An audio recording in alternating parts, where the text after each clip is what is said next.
जय श्री राम। आज मैं एक ऐसे छोटी सी बात को लेकर आपके सामने आई हूँ कि राम कथा, रामायण की कथा भारत में क्या और विदेश में भी क्या सभी जानते हैं, सभी धर्मों के लोग इसके बारे में जानते हैं। परंतु बात तो यहाँ पर है, एक छोटी सी बात है कि हनुमान जी सीता माता की खोज में गए और वह उनको पता लगा और वह लंका में पहुँचे। लंका में पहुँचने के बाद रावण राजा ने उनको पनिश किया, सज़ा दी, क्योंकि दूत को मार नहीं सकते थे। तो उन्होंने उनकी पूंछ पर कपड़े लपेट दिए, सारे शहर के कपड़े और तेल ख़त्म हो गया, सब बहुत लंबी पूंछ बन गई।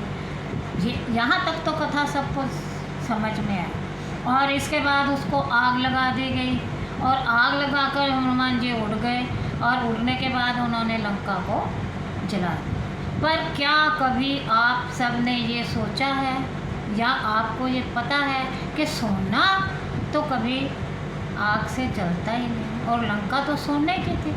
तो हनुमान जी ने लंका को कैसे जलाया? ये एक तथ्य है कि सोने को जितना भी आग पर तपाया जाता है, ये एक मुहावरा भी है कि जितना भी हम सोने को तपाते हैं, जितना भी मनुष्य तपता है, मुसीबतों से निकलता है, वो कामयाब होता है। और सोना जब हम आग में तपता है तो उसका कुंदन बन जाता है। कुंदन एक शीशे की तरह है। पुराने ज़माने में अगर आपके घर में मेरे जैसे बुजुर्ग हैं तो उनको पता होगा कि उस कुंदन को नग की तरह सोने में जलाया जाता था और वो बहुत कीमती होता है। तो इसलिए लंका तो जल नहीं सकते थे, तो लंका कैसे जली? तो आज मैं इसी तथ्य पर आपको बताना चाहती हूँ कि रावण जो था वह बहुत विद्वान था और उसको अपने आप में बहुत घमंड था। उसने सभी ग्रह, शनि मंगल आदि जितने भी ग्रह हैं उन सब को कैद कर लिया।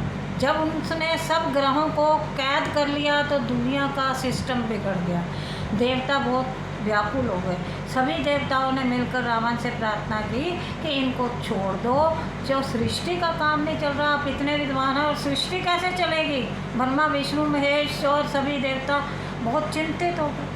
उन सब के कहने पर, उनके प्रार्थना करने पर रावण ने सभी ग्रहों को जेल से मुक्त कर दिया, परंतु उसने शनि ग्रह को मुक्त नहीं किया। ये सबसे तगड़ा ग्रह है, ये जिसके ऊपर आ जाता है, अगर ये मेरे पर आ गया तो मेरा तो सत्यानाश कर देगा, इसको मैंने नहीं छोड़ना। उसने उसको अपने कैद में रखा हुआ। जब हनुमान जी वहाँ पर गए और उनकी पूंछ को आग लगा दी गई तो वो ऊपर उड़ उड़कर उनको लंका को जलाने का प्रयत्न कर रहे थे। तो तभी उनकी नज़र शनि देव पर, तो वह बहुत हैरान हुए। शनि ने हनुमान जी को नमस्कार किया, हनुमान जी ने शनि को नमस्कार किया और अपनी आप बीती सुनाई शनि देवता ने, और हनुमान जी ने शनि देवता को बताई सारी बात। उन्होंने कहा कि मुझे यहाँ से मुक्त कीजिए। हनुमान जी ने रावण की कैद से शनि को मुक्त कर, और शनि देवता को ये श्राप मिला हुआ था। इसके पीछे भी एक बहुत अच्छी कहानी स्टोरी है, किसने दिया था वो आप जान लें। तो मैं अभी इसी पहलू पर बोलूँगी कि उसको श्राप मिला हुआ था कि वह जिसकी तरफ एक तक देखेगा वो भस्म हो जाएगा। ये श्राप था, इसीलिए शनि मंदिर में शनि की मूर्ति के ऊपर आँखों पर पट्टी बंधी होती है।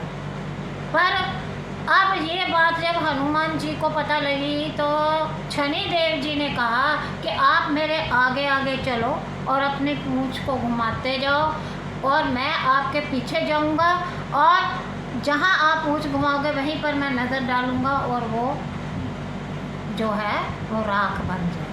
इस तरीके से इसी तरह से वो घूमते रहे और सारी लंका जो थी सोने की वो शनि देव जी की कृपा से राख बन, और हनुमान जी शनि देवता के साथ वापस आए। जब लंका से बाहर निकले तो शनि देव जी ने उनका बहुत थैंक्स किया, उनका धन्यवाद किया कि आपने मुझे जेल से मुक्त कराया है। और हनुमान जी ने शनि का थैंक्स किया, कहा कि नहीं, मेरी शनि देव बोले मेरी पूजा तब तक कंप्लीट नहीं होगी जब तक आपकी पूजा नहीं होगी। वो कहे आपकी पहले पूजा होगी, वो कह रहे मेरी पहले नहीं होगी, आपकी पूजा पहले। इसीलिए आप जब भी शनि के मंदिर में जाते हैं तो आप देखेंगे कि वहाँ हनुमान जी की मूर्ति अवश्य होती है। और आप जब भी जाए शनि देव जी को माथा टेकें तो हनुमान जी को अवश्य टेकें, हनुमान जी को टेकें